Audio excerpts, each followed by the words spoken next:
Well, it's great to be back in South Carolina. Maybe a little warmer than New Hampshire, but not a lot when I got off. The wind was whipping pretty good.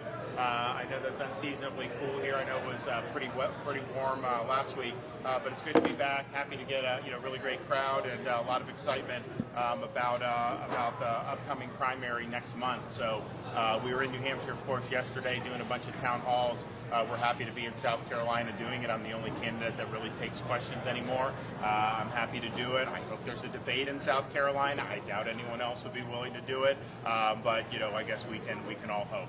Governor, what's the end goal here in South Carolina? Is there a district you think you can win here? Look, I'm not a political pundit. I mean, we're here. You saw the folks. We get great reception. We're as this thing turns, we're going to be in a good situation. Governor, the threshold to earn delegates in New Hampshire is 10%. Do you feel that you're at risk of achieving that? Is that part of the reason you're in South Carolina before the New Hampshire primary Tuesday? No, we're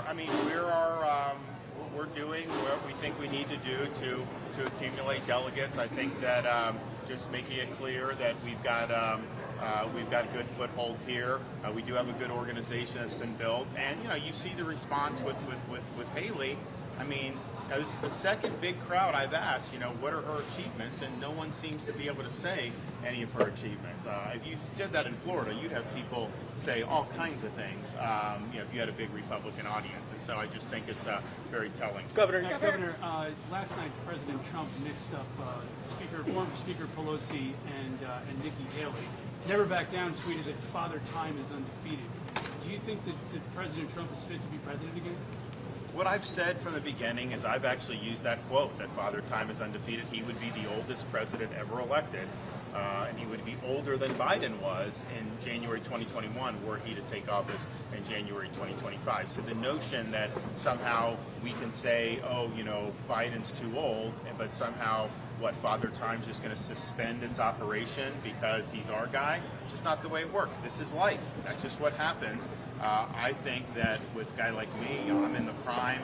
I'll give you 8 really good years, full octane, no stopping. And I think that's what we come Governor, you said yesterday that you expressed some skepticism about polling, and it looks like you and Nikki Haley are running second in polling. Can you explain a little bit of your skepticism? It's not skepticism. It's just, in Iowa, I outperformed my polling average by about 33%. I mean, that's a lot to overperform. I overperformed in the Florida governor's race by 60%. I mean, so it's just the nature of it. I think what the polls have been used to do is create narratives, and I think that impacted the Iowa caucus, because if you look, that turnout was so abysmally low. But yes, the weather, it was tough weather, but I saw a lot of very elderly people that were out there. It's not like it couldn't be done. I think that what you had a lot of narratives talking about Trump, and I think there were a class of voters who were maybe in the market to do something else who kind of just dropped out and just weren't participating in the process. Certainly some people we targeted because it's like, okay, if this is a foregone conclusion, why do? So the enthusiasm was very low, and I think part of that is the polling. I think some people were just disenchanted with what's going on. Obviously, the media called it for Trump before people had even voted, which I just think was fundamentally wrong. I don't know how many people left. I do know there were some people that left. So I think that's a lot of that, but I do think it's generally used to create narratives. Now what you're going to start to see, I think, as this goes on, should Trump become the nominee, I think you're going to start to see polls being generated that are going to show him losing to Biden in all these states. I mean, you remember after the 2022 election, there were a lot of Republicans that are like, okay, we appreciate his policies, but his candidates keep losing, and we can't run this again. And I think as the memory of that midterm debacle has faded, and then more polls are put out in the fall, particularly saying that somehow he would sweep all these states, that's shown Republican voters or send a message to them that somehow, oh yeah, it's a slam dunk if he runs against Biden. And Democrats haven't even started on him yet, not even started. There is so much stuff that's going to happen, and I don't know that that's necessarily being communicated. I think what's being communicated is somehow that this is just going to somehow be a cakewalk. It is not going to be a cakewalk for any candidate, but I think for Trump, he's got huge problems. Last question. Republican leadership in this state is all but lined up behind former President Trump. What makes you think that South Carolina is fertile ground for your campaign?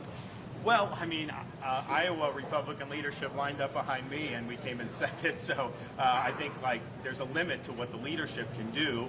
I think clearly, if you look at this constituency, this is a great constituency for me. Being the only veteran is huge. It's a veteran-heavy state, a military-heavy state. It's a conservative state. Here in Myrtle Beach, Myrtle is similar to some parts of Florida in many ways in terms of the demographics. Upcountry South Carolina, very conservative. Charleston area, also similar in some respects to some Florida communities. My wife has been there for a long time. So, I think pretty clearly there's just too many conservative voters here for someone like Nikki Haley to win the state. I think that's obvious, and so it does fit well. But Trump did well here in 2016, but we've got a lot of fertile ground. All right, thank you guys. Thank you, Governor.